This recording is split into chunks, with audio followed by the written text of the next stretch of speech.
I didn't show up to my own wedding, and honestly, I'd make the same choice again. My fiancée thought she could ambush me with the two people I've spent 14 years avoiding, and somehow that was supposed to be a gift. Let me explain how a surprise that was meant to heal a family ended up destroying a relationship instead. I'm Alex, 32 years old, and until 3 months ago, I thought I was going to marry the love of my life. Emily and I had been together for 4 years, and everything felt right until she decided my trauma was something she could fix without my permission. This is the story of how I walked away from the altar before I even got there, and why I don't regret it for a second. The thing about cutting off your parents is that people never really get it until you spell it out for them, and even then they think you're exaggerating. I haven't spoken to my mom or dad since I was 18, and I had very good reasons for that decision. Growing up in that house meant walking on eggshells every single day, never knowing what would set them off, constantly being told I was worthless or stupid or a disappointment. My dad had a temper that could flip like a switch, and my mom enabled every bit of it while adding her own brand of emotional damage to the mix. By the time I graduated high school, I knew I had two choices: stay and let them destroy me completely, or leave and build a life where I actually mattered. I chose myself, and I've never looked back. When I met Emily 4 years ago, I was upfront about my family situation from the start.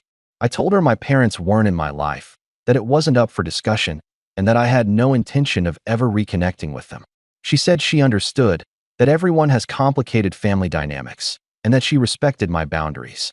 I thought that was the end of it. Wedding planning started about 8 months before the big day, and one of the first conversations we had was about the guest list. I sat Emily down at our kitchen table, and I made something crystal clear. My parents are not invited to this wedding. This is non-negotiable. I said it calmly but firmly, looking her straight in the eyes so she'd know I meant every word. She blinked a few times like she was surprised, and then she reached across the table and squeezed my hand.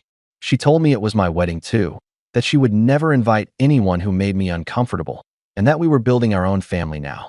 I believed her completely. Her mom, Susan, asked me about it a week later when we were having dinner at her place, wondering if maybe my parents might want to be involved somehow. I shut that down immediately, telling her politely but firmly that they wouldn't be there and that chapter of my life was closed. Susan looked at Emily, then back at me, and said she understood. Emily backed me up in that moment, telling her mom that she supported my decision 100%. Emily also has a younger sister named Rachel who was supposed to be one of the bridesmaids, and even she seemed to get that some family situations are just too broken to fix. Everything seemed fine, and I let myself relax into the wedding preparations, thinking we were on the same page about everything that mattered. The first hint that something was wrong came exactly 1 week before the wedding, on a Monday afternoon. I came home from work early and heard Emily on the phone in our bedroom with the door half closed. I wasn't trying to eavesdrop. I was just grabbing a water from the kitchen when I caught part of what she was saying. "He doesn't know yet. It's supposed to be a surprise," she said in that excited whisper voice people use when they're planning something they think is clever. My stomach dropped immediately, because in the context of our wedding there was only one surprise I could think of that would require secrecy. I stood there frozen in the hallway trying to convince myself I was paranoid, that maybe she was talking about some other detail like a special song or a cake flavor. But deep down I already knew, and the knowing felt like ice water in my veins. She came out of the bedroom a minute later and nearly jumped when she saw me standing there. I asked her what surprise she was talking about, and she got this deer in headlights look that told me everything before she even opened her mouth. The conversation that followed is burned into my memory forever. Emily tried to laugh it off at first, saying it was nothing important, just some small detail she wanted to keep special. I didn't let her deflect. I asked again what surprise she meant, and this time my voice had an edge to it that made her realize I wasn't going to drop it. She took a deep breath, and then she just said it. She'd invited my parents. The words hung in the air between us like a grenade that hadn't exploded yet. I stared at her, genuinely not sure if I'd heard her correctly, and then I asked her to repeat herself. She did, and this time she added that she thought it would be beautiful, that every person deserves to have their family at their wedding, that maybe seeing me happy and successful would help heal old wounds. I felt my hands start shaking, not from sadness but from pure rage. I reminded her that I'd specifically told her they were not welcome, that this wasn't up for discussion, that I'd made my boundaries crystal clear from day one. She tried to reach for me, but I stepped back, and that's when she started with the justifications. She said she'd been talking to her mom about it for weeks, that they both felt like family was too important to throw away, that she wanted to give me the gift of reconciliation. She actually used the word gift, like ambushing me with my abusers was some kind of generous gesture. I told her she had no right to make that decision, that she'd betrayed my trust in the worst possible way, and that I needed her to uninvite them immediately. Emily started crying then, saying she'd already confirmed everything with them weeks ago, that they were excited to come, that uninviting them now would be cruel. I couldn't believe what I was hearing. She was more concerned about the feelings of two people who'd made my childhood miserable than she was about the person she was supposed to marry. I gave her an ultimatum right there in our living room. If they show up to that wedding, I won't. She looked at me like I'd slapped her, and she asked if I was seriously threatening to leave her at the altar over this. I wasn't threatening anything. I was making a promise. I told her she could have them there, or she could have me, but she couldn't have both. She kept crying and saying I was being unreasonable, that I was ruining everything, that she'd only done this because she loved me. That last part made me laugh, an ugly bitter sound that didn't feel like it came from me. Love doesn't mean trampling someone's boundaries and calling it a surprise, I said, and those were the last words I spoke to her before I grabbed my keys and walked out. I drove straight to my best man Mark's apartment and told him I needed a place to crash for a while. He took one look at my face and didn't ask questions, just handed me a beer and pointed to his couch. At that point, I honestly didn't know if I was still getting married. That first night at Mark's place, I didn't sleep at all. I just sat on his couch staring at the ceiling, replaying the conversation with Emily over and over in my head, trying to figure out how someone who claimed to love me could do something so fundamentally wrong. Mark didn't push me to talk about it right away. He just made coffee in the morning and sat across from me waiting until I was ready. When I finally told him what happened, his face went through about 5 different expressions before he settled on pure disbelief. He asked if Emily had lost her mind, and honestly, I was wondering the same thing. This wasn't some small disagreement about wedding colors or seating arrangements. This was her deciding that my clearly stated boundaries didn't matter because she thought she knew better. The more I sat with it, the angrier I got, not just at what she'd done, but at the calculation behind it. She hadn't told me because she knew I'd say no, and she'd waited until 1 week before the wedding because she thought I'd be too invested to back out. My phone started going off around mid-morning on Monday with texts and calls from Emily. At first they were apologies, long rambling messages about how she understood she'd made a mistake and how sorry she was for going behind my back. I read them but didn't respond, and that seemed to make her panic. By early afternoon, the messages shifted to justifications, saying her mom had convinced her it was the right thing to do, that family should be together during important moments, that she truly believed seeing me successful and happy might change my parents somehow. I read every message and felt my resolve getting stronger with each one because none of them addressed the actual problem. She wasn't sorry for violating my trust. She was sorry I was upset about it. There's a huge difference between those two things, and it told me everything I needed to know about how she viewed this situation. Monday evening, her messages took on a different tone entirely, getting defensive and almost angry, saying I was overreacting and being dramatic, that lots of people have complicated relationships with their parents and still include them in major life events. That message in particular made me want to throw my phone across the room because she was comparing my situation to normal family tension, like my parents had just been a bit strict or occasionally annoying. The pattern continued for the next 3 days. Tuesday brought more apologies mixed with guilt trips about how much money had been spent and how many people were expecting a wedding. Wednesday, she tried a different approach, sending me photos from our relationship, reminding me of good times we'd had, basically trying to emotionally manipulate me into compliance. Thursday morning, she enlisted her sister Rachel to text me, asking if I was okay and saying Emily was devastated. I finally responded to Rachel, not because I wanted to engage, but because she'd always been kind to me and deserved an explanation. I told her that Emily had crossed a line that couldn't be uncrossed, that this wasn't about cold feet or wedding jitters. It was about fundamental trust and respect. Rachel wrote back saying she understood, that she'd tried to talk Emily out of the surprise but had been shut down, and that she was sorry this was happening. At least someone in that family got it.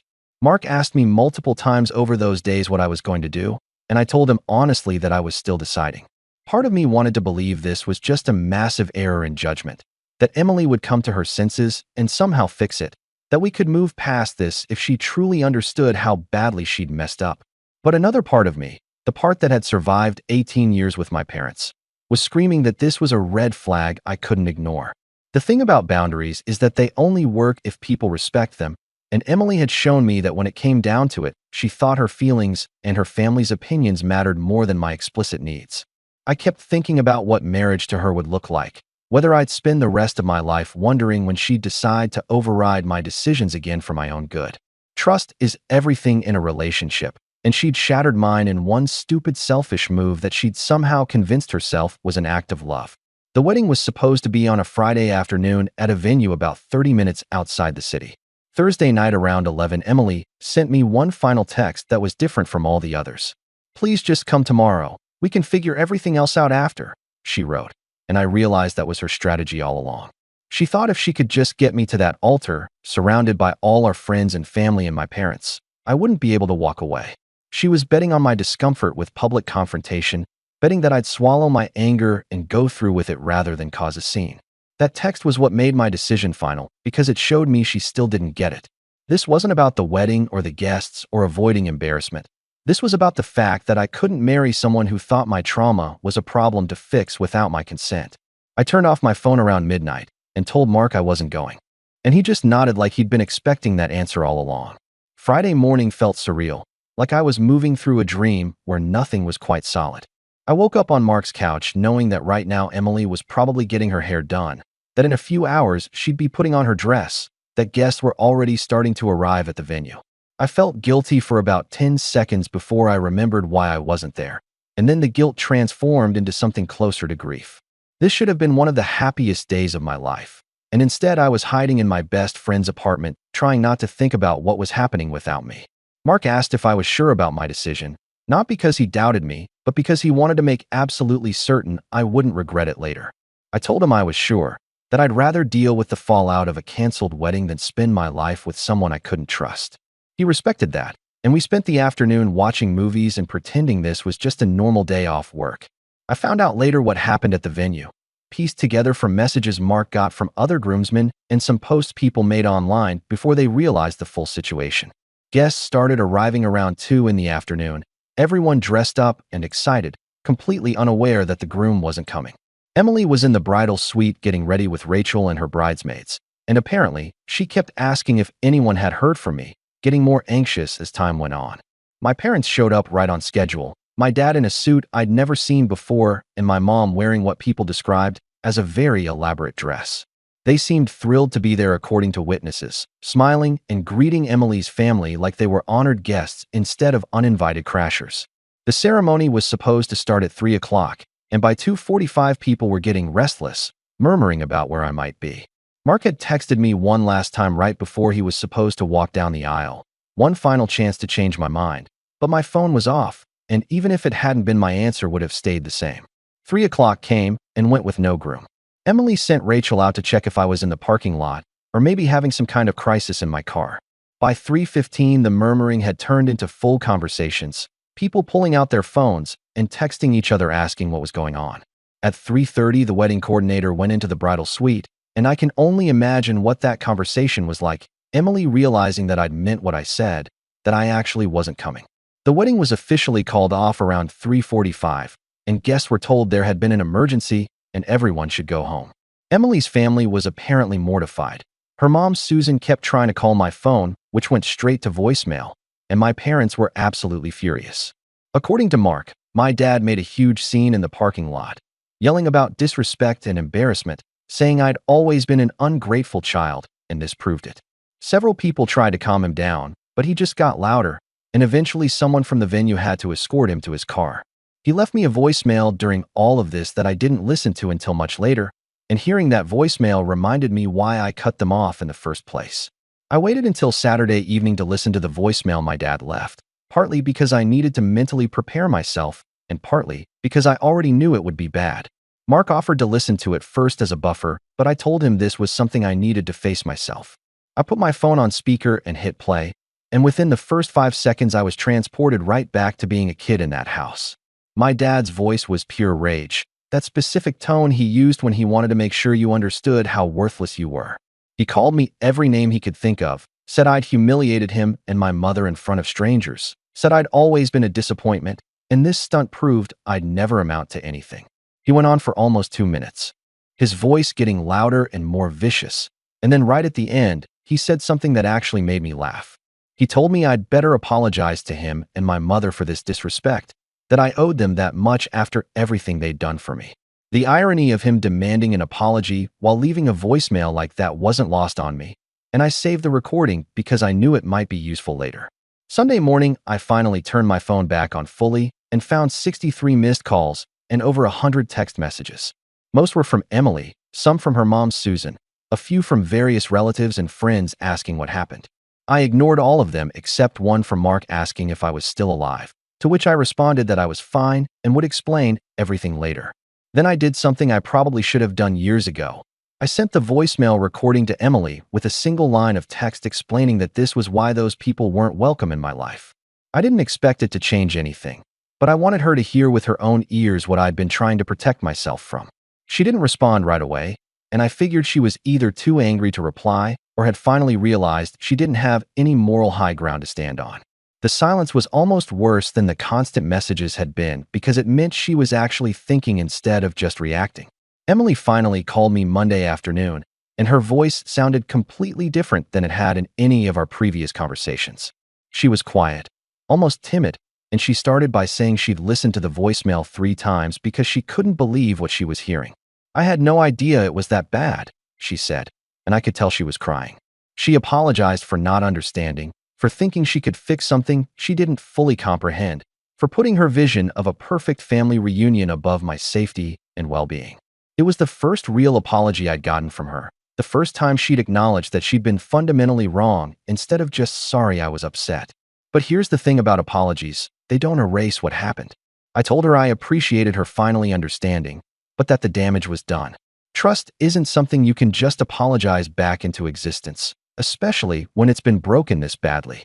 She asked if we could meet in person to talk, and after some hesitation I agreed because I figured we both deserved actual closure rather than just ending things over the phone. Before I could meet with Emily, her mom Susan called me on Tuesday morning. I almost didn't answer because I wasn't in the mood for another lecture about the importance of family, but something made me pick up. Susan started the conversation by defending the surprise, saying that every child should have their parents at their wedding regardless of past issues, that forgiveness was important, that holding grudges only hurt the person doing the holding. I listened to her entire speech without interrupting, and when she finally paused for breath, I asked her a simple question. I asked if she'd want her daughter to marry someone whose parents had spent 18 years tearing her down, making her feel worthless, creating an environment where she never felt safe or valued. Susan went quiet, and I could practically hear her trying to figure out how to respond. Then I told her about specific incidents from my childhood, not the worst ones because those were too painful to share, but enough to paint a clear picture of what my normal had been. I explained that my dad's temper wasn't just occasional anger. It was a constant presence that shaped every moment of every day. I told her my mom had never once stood up for me, had actively participated in making me feel like I deserved the treatment I got. By the time I finished talking, Susan was silent, and when she finally spoke again, her voice was shaky. She said she hadn't known, that Emily had told her I was estranged from my parents, but hadn't explained the severity of it, that if she'd understood, she would never have encouraged the surprise. I told her I appreciated that, but it didn't change the fact that her daughter had made a choice that showed she valued other people's opinions more than my explicitly stated boundaries. Emily and I met at a coffee shop on Wednesday afternoon, neutral territory where neither of us had home field advantage. She looked exhausted, like she hadn't slept since the wedding that wasn't, and she'd clearly been crying recently. We sat down across from each other, and for a long moment neither of us said anything. Finally she spoke, telling me she understood now why I'd made the choice I did, that listening to that voicemail had opened her eyes to things she'd been willfully blind to before. She said her mom had called her after our conversation and had been horrified by the details I'd shared, that her whole family now understood this wasn't about me being stubborn or unforgiving. I nodded and thanked her for finally getting it. But then I had to ask the question that had been eating at me all week. Why hadn't she just believed me in the first place? Why did she need proof before my word was enough? She didn't have a good answer for that, just said she'd thought she was helping, that she'd genuinely believed love could heal anything if people just tried hard enough. We talked for over 2 hours about everything, the relationship, the wedding, the future. I told her I couldn't marry her, not after this, not when I'd spent the last week questioning every decision we'd ever made together. She started crying again and asked if I was breaking up with her, and I realized I didn't actually know the answer to that question. What I knew was that I wasn't ready to marry someone I couldn't trust, that the foundation we'd built over 4 years had massive cracks in it now. I need time, I told her, and I could see the hope flash across her face before I clarified what I meant. I explained that we needed to take a real pause, not just a few days to cool off, but actual separation where we both figured out if this relationship was something that could be saved. I wasn't ready to throw away 4 years without really thinking about it, but I also couldn't pretend nothing had happened. She asked what a pause would look like, and I told her honestly that I didn't know, that we'd be living separately and not really together, but not completely broken up either. She nodded and said she understood, that she'd do whatever it took to rebuild my trust if I was willing to eventually let her try. We left the coffee shop without any solid answers, just an agreement that we'd figure things out as we went. Emily went back to the apartment we'd shared, and I stayed at Mark's place while I looked for my own spot. Over the next few weeks, we texted occasionally, surface-level stuff about how we were doing, nothing deep or meaningful. I spent a lot of time thinking about whether I'd made the right choice, whether walking away from the altar had been brave or cowardly, whether a relationship could recover from something like this. Some days I thought maybe eventually we could find our way back to each other, that if she really understood what she'd done wrong, and if I could learn to trust her again, we might have a chance. Other days I was certain that what she'd done was unforgivable, that the person who truly loved me wouldn't have put me in that position regardless of their good intentions. The truth is I still don't have all the answers, and I'm not sure I will for a long time. Right now, Emily and I are living separate lives, both trying to figure out who we are outside of the relationship we thought would last forever. Maybe someday I'll post an update telling you we worked through it and found our way back to each other.